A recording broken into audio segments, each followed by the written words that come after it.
Selamat datang di Before 30.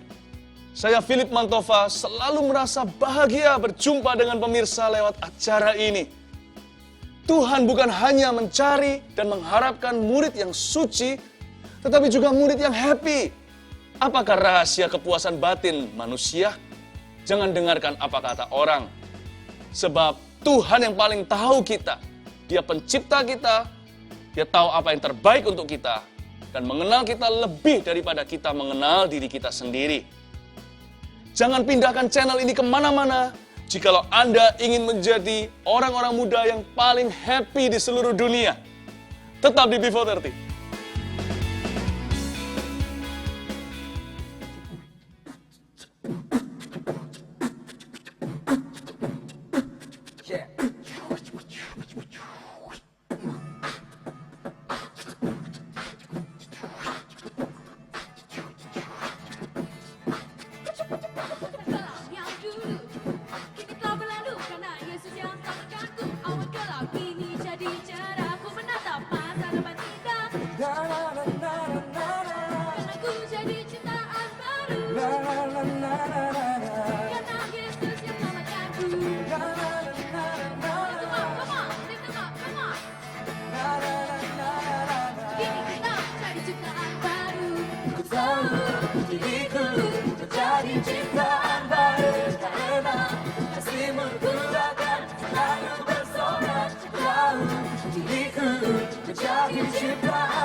Mari semuanya lagi berdiri bersama.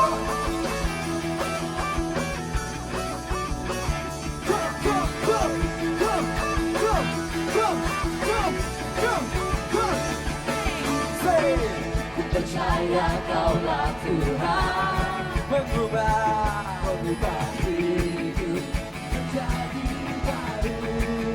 Katakan ku percaya Kaulah Tuhan. Percaya Kaulah Tuhan Mengubah hidup menjadi indah. Bisa sama-sama lambaikan tangan semuanya. besar kasih setia. Amin.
Yo. Prepare your hearts to receive a holy impartation from God. And you'll go home from here, not only bringing powerful memories, but bringing the very lampstand of God for your city through your church. Your people of passion. We believe that God has ordained certain time in the life of His people and in the course of the history of His churches where there is a convergence of His will, His anointing, His revelation, and His specific plan into the life of His churches and all His people. And we believe that Surabaya for Jesus and Jakarta for Jesus are such time. Savior, we run by faith Indonesia. Yes Lord, we are ready for Jangan lewatkan konferensi Jakarta dan Surabaya for Jesus. Untuk pendaftaran dan informasi lebih lanjut, kunjungi website kami di www.asiaforjesusindonesia.net.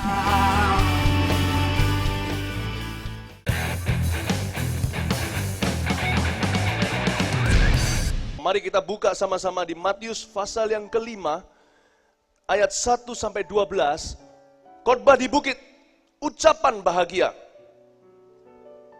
Ketika Yesus melihat orang banyak itu, naiklah ia ke atas bukit, dan setelah ia duduk, datanglah murid-muridnya kepadanya. Maka Yesus pun mulai berbicara dan mengajar mereka, katanya. Saya jelaskan dua ayat ini terlebih dahulu sekali lagi.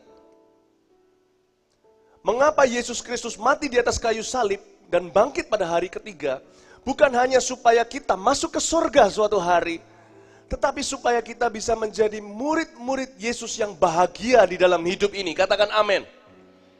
Seseorang pernah bertanya kepada saya, apakah rahasia sukses hidup saya?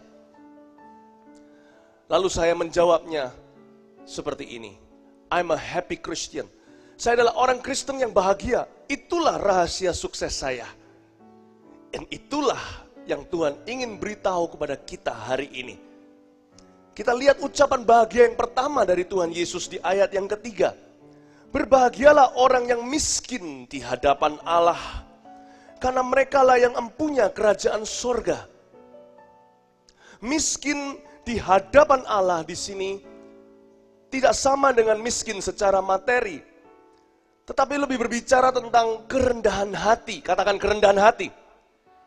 Lebih berbicara tentang sikap hati yang benar. Katakan sikap hati yang benar. Jikalau kita kaya secara materi, itu berarti Tuhan menginginkan kita untuk belajar memberi dengan sukacita dan memuliakan Tuhan dengan harta duniawi kita. Dan jikalau kita itu pintar, maka Tuhan ingin supaya kepintaran kita menjadi bagian daripada solusi Kristus bagi dunia ini. Itu yang dimaksud dengan miskin di hadapan Allah. Ucapan bahagia yang kedua adalah berbahagialah orang yang berduka cita, karena mereka akan dihibur. Tuhan Yesus menyebut berbahagia orang yang tidak mengasihani diri sendiri. Tetapi yang berbahagia adalah orang yang menangisi beban dan permasalahan orang lain. Apalagi menangisi jiwa-jiwa yang terhilang. Sebab orang yang demikian bukan hanya dia akan dipakai oleh Tuhan, tapi dia juga akan dihibur. Artinya doa-doanya akan dijawab oleh Tuhan. Artinya orang ini akan diperhatikan dan dipelihara oleh Tuhan. Segala kebutuhannya akan diberikan tepat pada waktunya. Bahkan keinginan-keinginannya pun akan diberikan oleh Tuhan. Karena orang ini berduka cita karena orang lain dan memiutangi Tuhan. Katakan amin. Perkataan bahagia yang berikutnya. Berbahagialah orang yang lemah lembut, karena mereka akan memiliki bumi. Orang yang lemah lembut tidak sama dengan orang yang lemah dan tidak berdaya. Justru kelemah lembutan berhubungan dengan bagaimana kita menggunakan kekuatan dan kelebihan kita. Apakah kita menggunakan kekuatan kita untuk membangun atau meruntuhkan orang lain? Jadi jikalau kita kuat, Tuhan ingin untuk kita menguatkan mereka yang lebih lemah dari kita.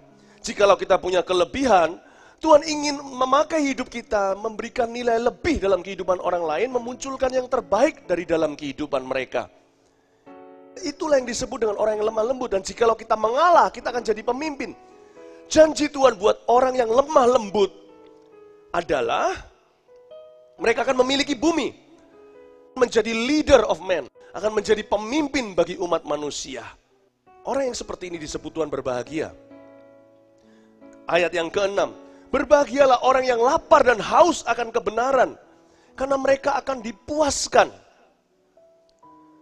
Ayat ini berbicara tentang orang yang rajin mendekat kepada Tuhan. Katakan rajin mendekat kepada Tuhan. Ya.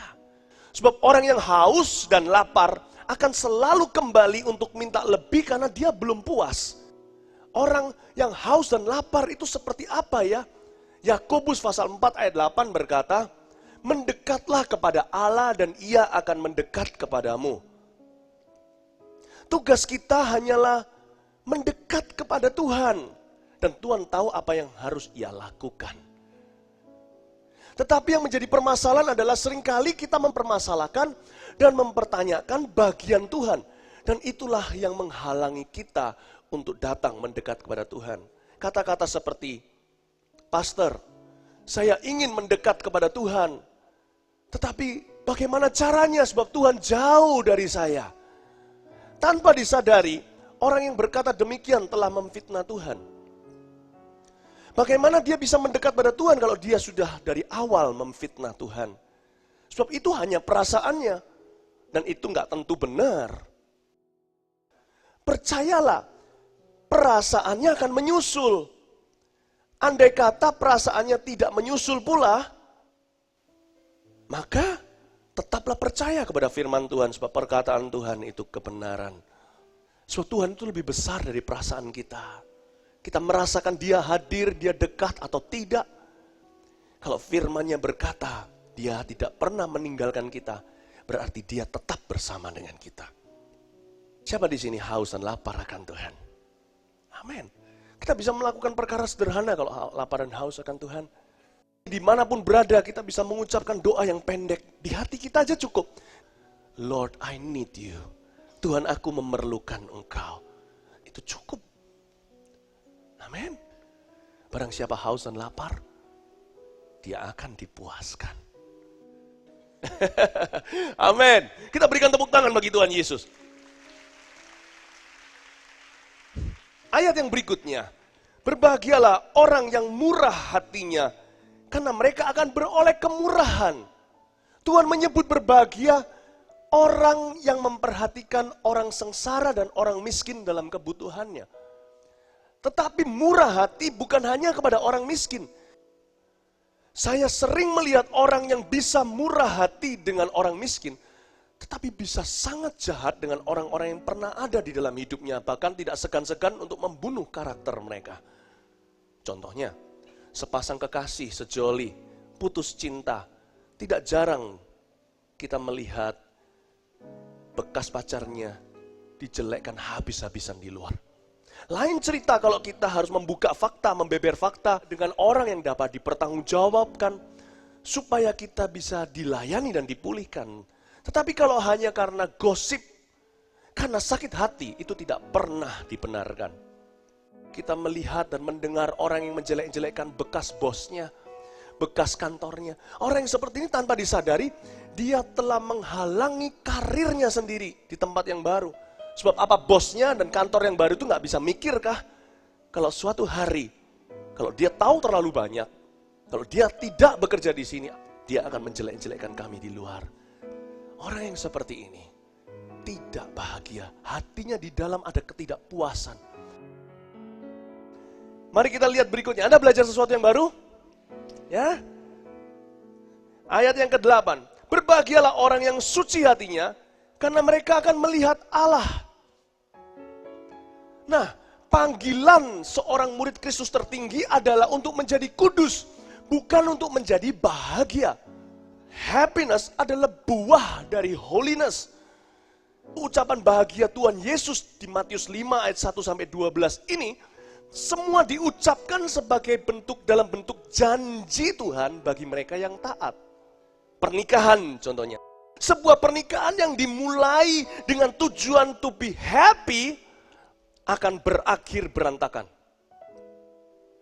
Tapi sebuah pernikahan yang dimulai dengan tujuan to be holy akan menjadi pernikahan yang bahagia, karena pernikahan itu takut akan Tuhan dalam perlindungan Tuhan. Amin. Tujuan kita bekerja pertama-tama adalah to be holy, bukan to be happy and to make money.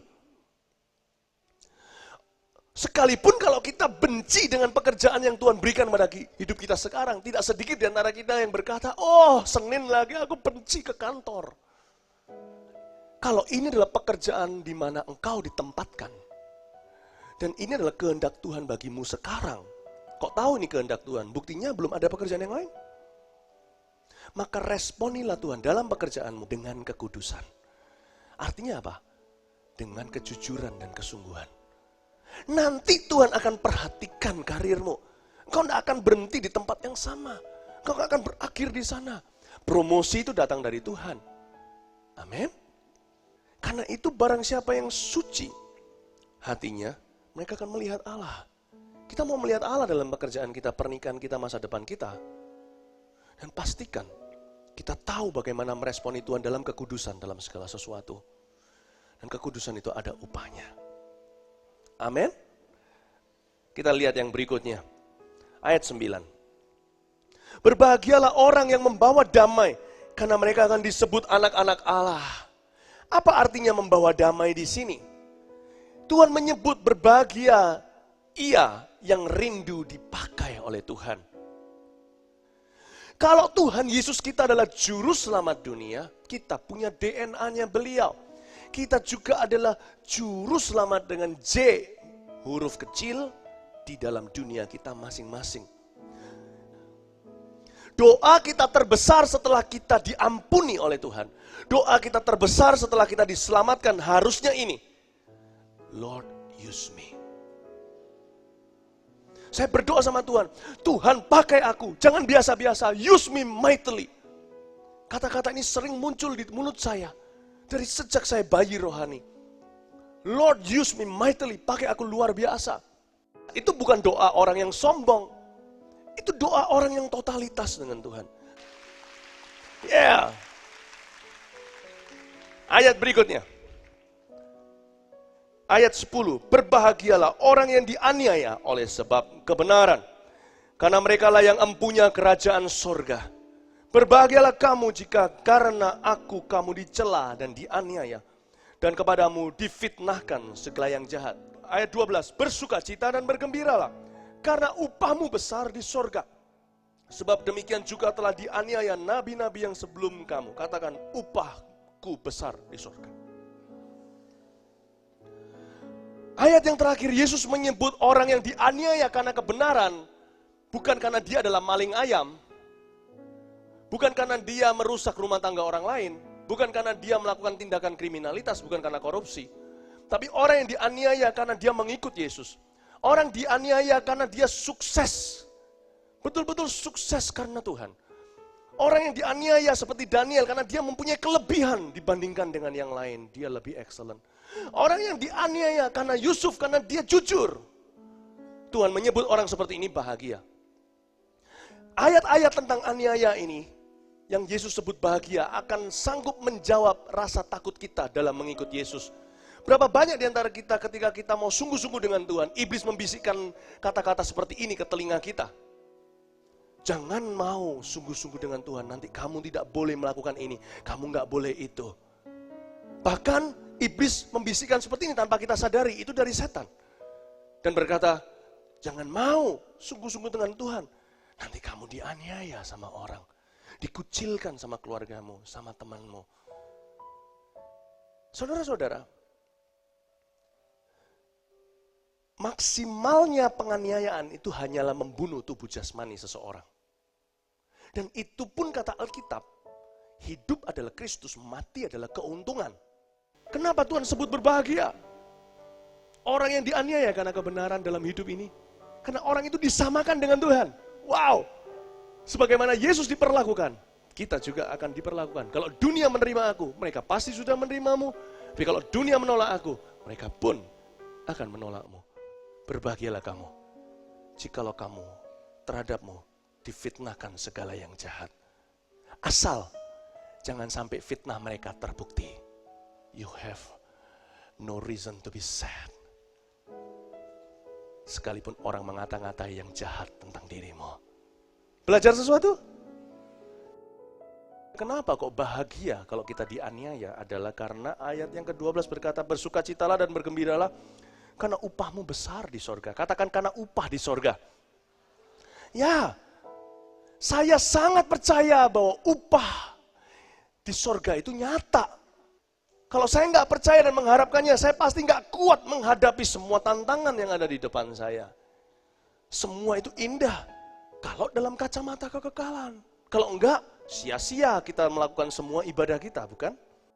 Tuhan mau kita menjadi murid-murid Kristus yang bahagia di dalam hidup ini. Tuhan menyediakan upah yang nyata di hidup yang akan datang, hidup yang kekal, yang Dia beli lewat kebangkitannya. Kita berikan tepuk tangan bagi Tuhan Yesus.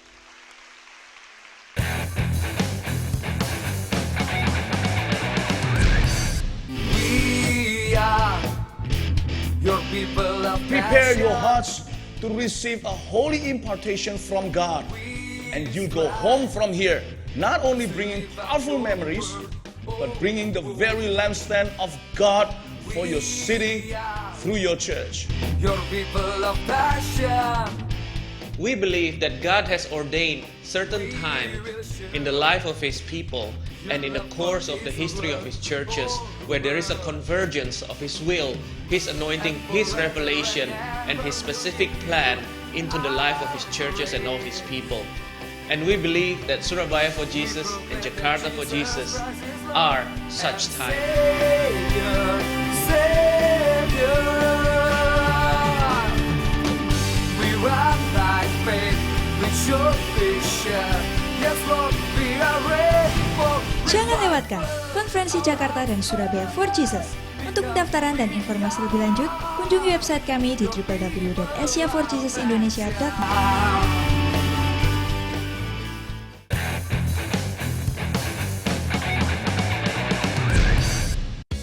Akhirnya kita mengerti apa yang sesungguhnya menjadikan hati kita bahagia.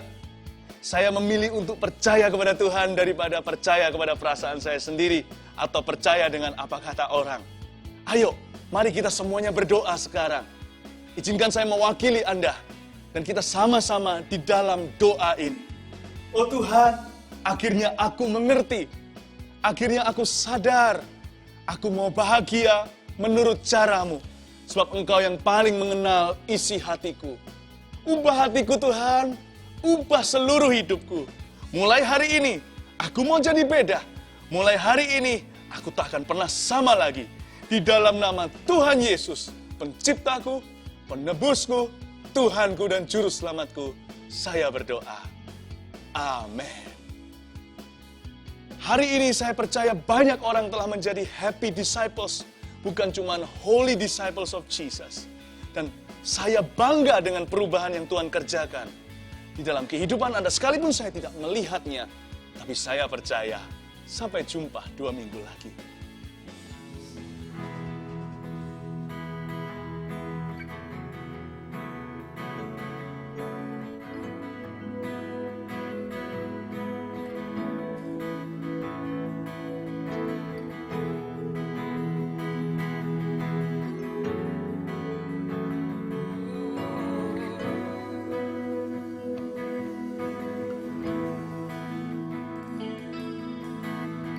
Over the mountains and the sea, your river runs with love for me.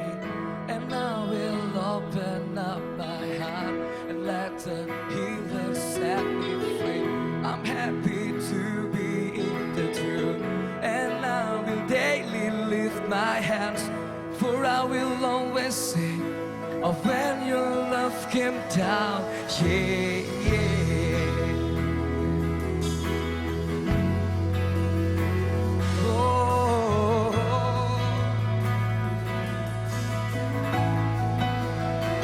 I could see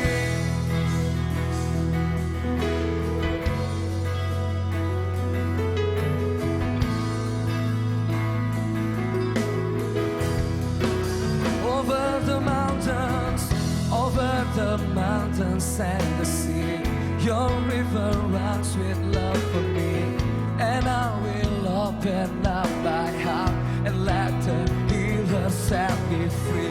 I'm happy to be in the truth, and I will daily lift my hands, for I will always sing of when your love came down. Yeah, I could sing of your love forever. I could sing of your love forever. I could sing of your love forever. I could sing of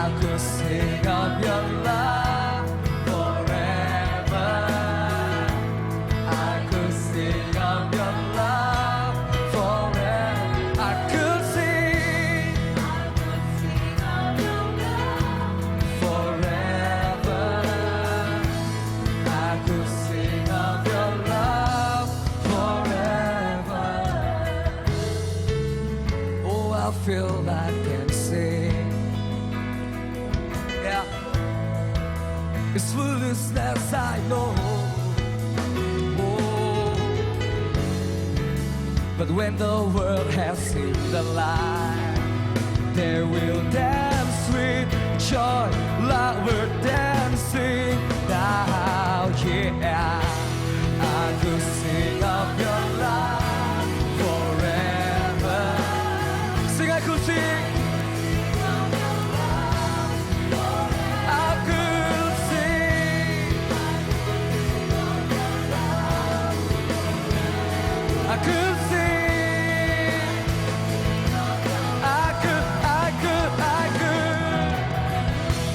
I could sing of your love forever. I could sing of your love forever. I could sing of your love forever. I could sing of love. Oh, I feel like dancing. Oh, I feel like dancing. This foolishness I know, this foolishness I know, yeah. But when the world has seen the light, they will dance with joy like we're